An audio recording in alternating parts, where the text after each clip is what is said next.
আমার চ্যানেলে সকলকে স্বাগত। আজ আমি আপনাদের সঙ্গে হালিমের রেসিপি শেয়ার করব। এখানে আমি হালিমের ডাল নিয়ে নিয়েছি। হালিমের ডালটা আমি বাড়িতেই তৈরি করেছি। এই ডালটাকে আমি ঈষৎ উষ্ণ গরম জল দিয়ে মোটামুটি ভিজিয়ে রেখে দেবো কিছুক্ষণ।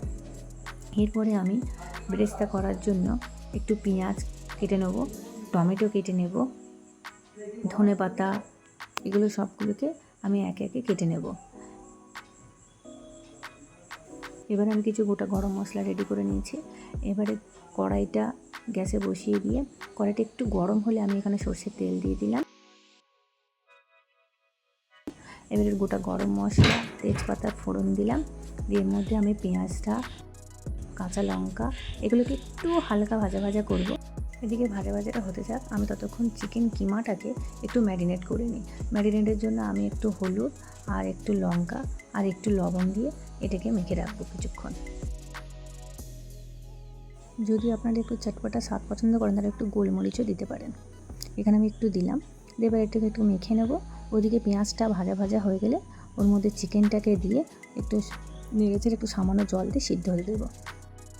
চিকেনটা সিদ্ধ হয়ে গেলে এখানে ভিজিয়ে রাখা হালিমটা ওই চিকেনের সঙ্গে ঢেলে দেবো। এবার এটাকে খুব ভালো করে নাড়তে হবে, না নাড়লে কিন্তু তলাটা লেগে যাওয়ার সম্ভাবনা থাকে। তো ভালো করে একটু নেড়ে চেড়ে আবার একটু বেশি করে জল দিয়ে দেবো।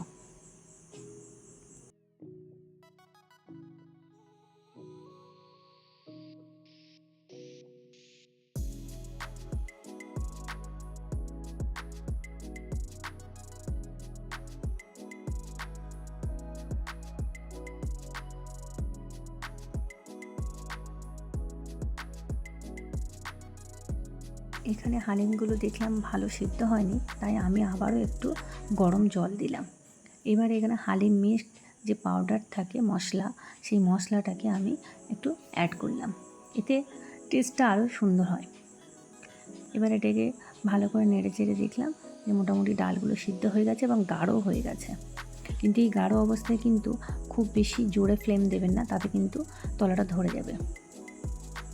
এদিকে আমি এবার একটু পেঁয়াজগুলোকে হালকা একটু বেরেস্তা করতে চাপালাম। এই পেঁয়াজ বেরেস্তাটা আমি উপর থেকে দিয়ে দিলাম। ব্যাস, আমার হালিম রেডি হয়ে গেছে।